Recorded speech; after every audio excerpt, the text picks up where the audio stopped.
Hello students, आप सभी को हमारे यूट्यूब चैनल में स्वागत है। और आज हम लोग देखेंगे क्लास 8 के सामाजिक राजनीतिक जीवन का जो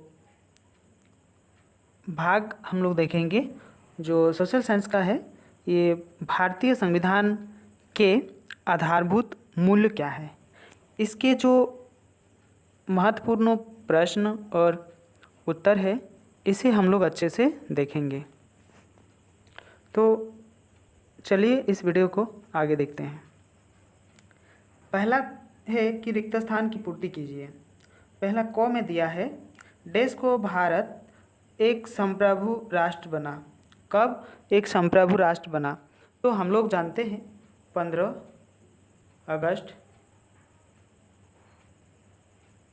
अगस्त को क्या बना? एक संप्रभु राष्ट्र बना। ठीक है।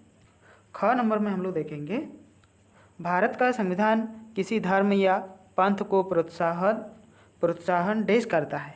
मतलब ये जो कोई एक धर्म का हो, एक पंथ का हो, ये प्रोत्साहन देश देता है, मतलब नहीं देता है, नहीं देता है। ठीक है। अभी हम लोग इसका ग देखेंगे। भारत एक देश है। भारत एक क्या देश है? एक लोकतांत्रिक देश है। कौन सा देश है? लोकतांत्रिक देश है। एक लोकतांत्रिक देश है। ठीक है। चलिए इसे आगे देखते हैं। देशवी लोकसभा गठित करने के लिए 2014 में चुनाव हुए थे। तो ये 16वीं, कितने साल के लिए? ये 16वीं के लिए। अब देखेंगे, अनुच्छेद देश में भाषण तथा अभिव्यक्ति की स्वतंत्रता है। ये अनुच्छेद 19 में इस चीज़ को कहा गया है। अब देखेंगे हम लोग, समानता के सिद्धांत के आधार पर देश को दंडित अपराध घोषित किया गया है। तो ये कौन सा आधार होगा? तो ये जो है छुआछूत के आधार, अगर हम लोग देखेंगे,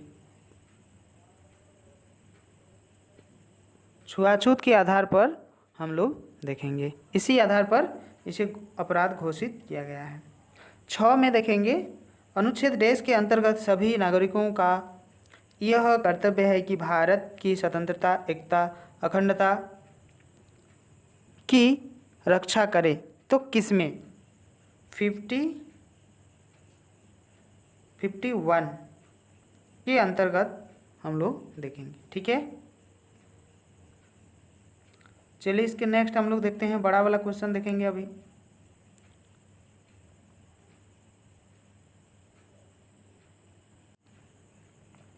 तो देखिए हम लोग देखेंगे, इस प्रश्न को हम लोग अच्छे से देखेंगे। अति लघु उत्तरीय प्रश्न, पंथ निरपेक्षता से आप क्या तात्पर्य है? पंथ निरपेक्षता क्या है, इसी के बारे में हम लोग जानेंगे। तो चलिए हम लोग आंसर को देखते हैं। भारत का संविधान किसी धर्म या पंथ विशेष को प्रोत्साहन नहीं देता है।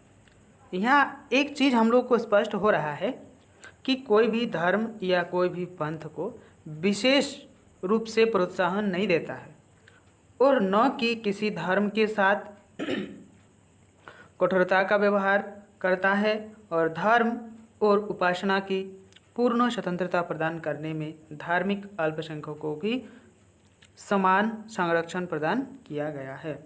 मतलब कोई भी धर्म हम लोग पालन कर सकते हैं, कोई भी उपासना कर सकते हैं, पूजा पाठ कर सकते हैं, इसमें कोई बाधा विपत्ति नहीं है, और सभी स्वतंत्रता प्रदान किया गया है सभी को।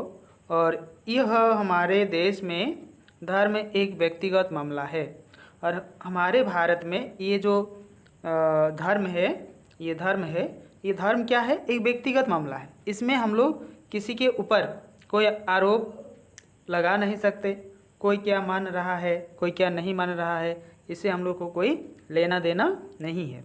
वो कोई भी कुछ कर सकता है। ठीक है। शासन किसी धर्म से जुड़ा हुआ नहीं है, और ये शासन जो है किसी धर्म से जुड़ा हुआ नहीं है।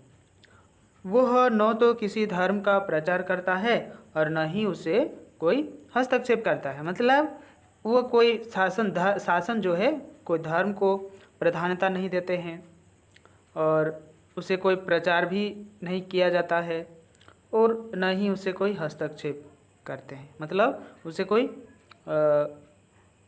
क्या बोलते हैं उसको, जैसे कोई आरोप प्रत्यारोप, मतलब रुकावट जैसा चीज़ वहाँ हम लोग नहीं कर सकते हैं। इसी अवधारणा को पंथ निरपेक्ष कहा जाता है। इसी अवधारणा को क्या कहा जाता है? पंथ निरपेक्ष कहा जाता है।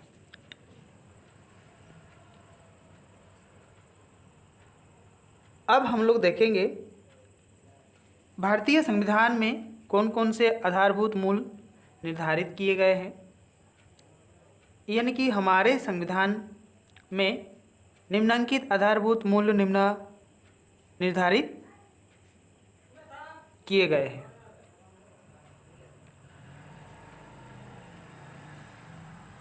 संप्रभुता, समाजवाद, धर्म निरपेक्षता, लोकतंत्र, गणराज्य, न्याय, स्वतंत्रता, समानता, बंधुत्व, व्यक्ति की गरिमा, राष्ट्र की एकता, अखंडता आदि चीज़ों को इसमें शामिल किया गया है। ठीक है। अब देखेंगे प्रस्तावना की परिभाषा दीजिए या दे। ठीक है। तो प्रस्तावना क्या है? हमारा संविधान का आत्मा भी इसे हम लोग कहते हैं। क्या कहते हैं? संविधान की आत्मा भी कहते हैं।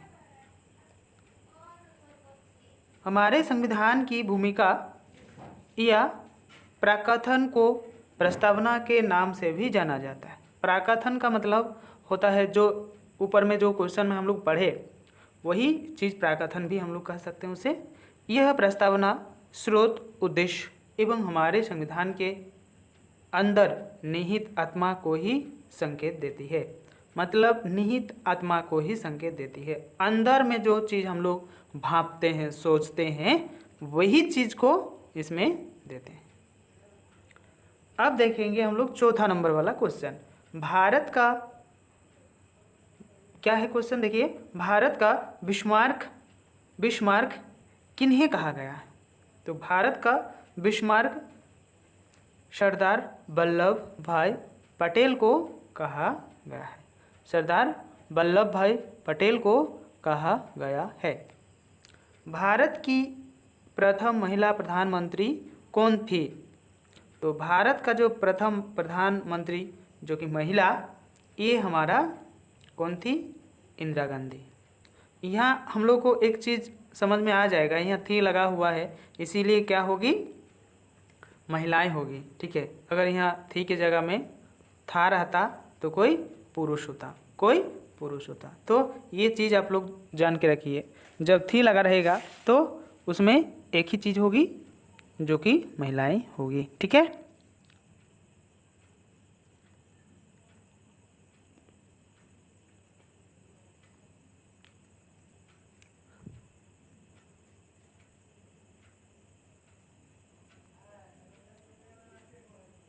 अब हम लोग देखेंगे समानता से क्या अभिप्राय है। मतलब समानता क्या है और समानता से क्या अभिप्राय है, इसके बारे में हम लोग चर्चा करेंगे। समानता से अभिप्राय है कि अपने व्यक्ति के समुचित विकास के लिए प्रत्येक नागरिक को समान अवसर उपलब्ध होना चाहिए। मतलब क्या है? हमारे देश के अंदर जितने सारे लोग रहते हैं सभी को समान अवसर होना या अवसर देना जरूरी है। सभी नागरिकों या नागरिक केवल अपनी क्षमता, गुण और प्रतिभा के अनुसार सभी लोग पद, सम्मान और स्थान और समान रूप से पाने का हकदार है। मतलब सम्मान और पद, सभी को क्षमता, गुण, ये सारा चीज़ पाने का अधिकार सभी को है, जितने सारे हमारे भारत में निवास करते हैं। सार्वजनिक स्थानों में प्रवेश करके सबसे यह सबके लिए सुलभ है। समानता के सिद्धांत के आधार पर छुआछूत को दंडनीय अपराध घोषित किया गया है। अगर हम लोग छुआछूत को देखेंगे तो यह दंडनीय अपराध कहा गया है। अब हम लोग थोड़ा बड़ा क्वेश्चन को देखेंगे। देखिए, भारत में लोकतंत्र है, कैसे है लोकतंत्र, कैसे है, ये हमारा क्वेश्चन है। देखिए, लोकतंत्र के बारे में हम लोग जानेंगे। लोकतंत्र का तात्पर्य है राज्य शक्ति का प्रयोग जनता द्वारा किया जाए। जो राज्य में जो शक्ति निहित होती है, ये कोई दूसरा एक आदमी के द्वारा नहीं होनी चाहिए, बल्कि इस चीज़ को चलाने के लिए तो एक आदमी हो सकता है, लेकिन उस आदमी को चुनने के लिए सभी का हाथ होना जरूरी है। सभी का हाथ होना जरूरी है। हमारे देश में जनता सर्वोच्च है और बहुमत के निर्णय द्वारा शासन संचालित होता है, और बहुमत के निर्णय के आधार पर ही शासन संचालित होती है।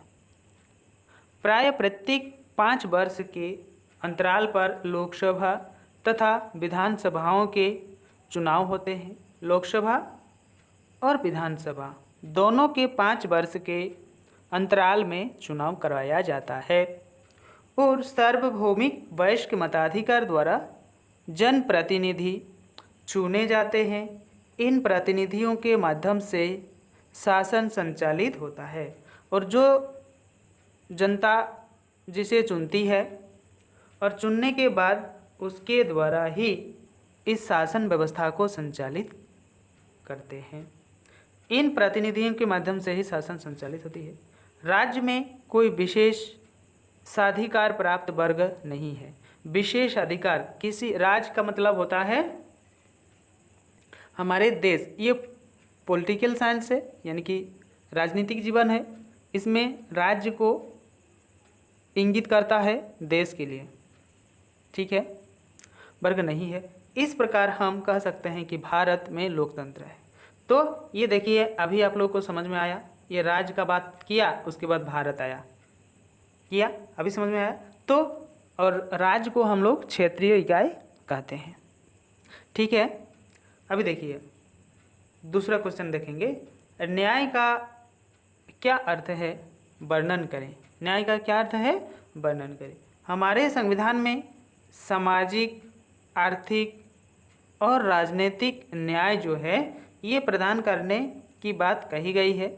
और सामाजिक न्याय से अभिप्राय है कि नागरिकों के बीच जो वर्ण, जाति, वर्ण, लिंग, धर्म, जन्म के स्थान आदि के आधार पर कोई भेदभाव नहीं किया जाता है। इसके आधार पर कोई भेदभाव नहीं किया जाता है। सरकारी नौकरी के अवसर पर सभी लोगों को समान रूप से प्राप्त होते हैं। आर्थिक न्याय से तात्पर्य है कि उत्पादन एवं वितरण के साधनों का नियोजित वितरण हो और संपदा का केवल कुछ ही हाथों में केंद्रीकृत न हो। मतलब सभी के हाथ में होना चाहिए, कुछ एक हाथ में, यानी कि कुछ लोगों के हाथ में नहीं होनी चाहिए केंद्रीकृत, सभी के हाथ में ये चीज़ होनी चाहिए। संविधान यह सुनिश्चित करता है कि सभी नागरिकों को जीविका के पर्याप्त साधन प्राप्त हो। राजनीतिक न्याय का अर्थ है कि राज्य के अंतर्गत समस्त नागरिकों को समान रूप से नागरिक और राजनीतिक अधिकार भी प्राप्त होने चाहिए, समान रूप से, ठीक है। ये नहीं कि किसी को ज़्यादा दे दिए, किसी को कम दे दिए, इस तरह से नहीं होनी चाहिए। सभी को समान रूप से ये देना जरूरी है, ठीक है। अब हम लोग देखेंगे इसका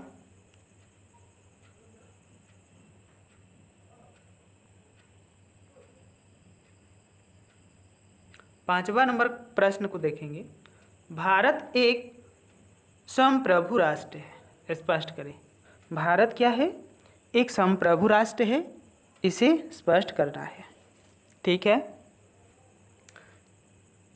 संपूर्ण प्रभुत्व संपन्न शब्द का प्रयोग हमारे संविधान की प्रस्तावना में किया गया है। इसका तात्पर्य यह है कि भारत के आंतरिक तथा वैदेशिक मामलों में भारत सरकार सार्वभौमिक तथा स्वतंत्रता है। सार्वभौमिक तथा स्वतंत्रता है मतलब कोई भी चीज़ पर हम लोग स्वतंत्रता रूप से काम कर सकते हैं, इसमें कोई बाधा विपत्ति नहीं होती है। विधि से स्पष्ट से भारत के ऊपर न तो किसी आंतरिक शक्ति का दबाव है और न कि किसी बाहरी शक्ति का। भारतीय स्वाधीनता अधिनियम के पारित हो जाने से भारत का ब्रिटिश शासन का नियंत्रण समाप्त हो गया। यहाँ जब स्वाधीनता का अधिनियम पारित हो गया तो ये क्या हो गया, उसका जो शासन व्यवस्था था किनका, ब्रिटिश का, तो वो ख़त्म हो गया, ये वाला ख़त्म हो गया। ठीक है। तो 15 अगस्त 1947 को भारत संप्रभु राष्ट्र बन गया। कब बना? 15 अगस्त 1947 को। ठीक है। अभी हम लोग इसका 6 नंबर वाला क्वेश्चन देखेंगे। समाजवाद से आप क्या समझते हैं? समाजवाद से तात्पर्य है कि बिना भेदभाव समाज के सभी सदस्यों के हित का कार्य करना है। प्रस्तावना इस उद्देश्यों को रेखांकित करता है कि राज्य का अंतरिम लक्ष्य समाजवाद को पाना, ताकि समाज में आय तथा जीवन यापन के स्तर में विषमता को कम किया जा सके। मतलब जो हम लोग जीवन जी रहे हैं उसमें हम लोग को बहुत सी दिक्कतें आ रही है, तो अगर इस तरह का हम लोग समाजवाद मतलब समाज के बारे में हम लोग जो कुरीतियाँ हैं उसे हम लोग ख़त्म करेंगे तो हम लोग आगे अच्छे से बढ़ पाएंगे। इस लक्ष्य को लोकतांत्रिक समानता एवं असंहिता के माध्यम से प्राप्त किया जाना है और देश के विकास में सरकार के साथ साथ निजी व्यक्तियों या संस्थाओं का समान योगदान होता है। यह शब्द भारत को एक जन कल्याणकारी राज्य घोषित करता है। इसीलिए भारत को एक क्या घोषित किया है? जन कल्याणकारी घोषित किया है। ठीक है। तो आज के लिए हम लोग इस सेशन को यहीं पे ख़त्म करेंगे और जो इस चैनल में न्यू स्टूडेंट जुड़े हुए हैं वो ज़रूर इस चैनल को सब्सक्राइब करें ताकि आने वाले जितने सारे वीडियो अपलोड होगा उसका भी नोटिफिकेशन आप लोगों को मिलता रहेगा। और इस वीडियो को अगर अच्छा लगा है तो एक लाइक ज़रूर करें और अपने दोस्तों को भी शेयर ज़रूर करें। तो इसके साथ ही हम लोग इस वीडियो को ख़त्म करेंगे और तो आप सभी को बहुत बहुत धन्यवाद।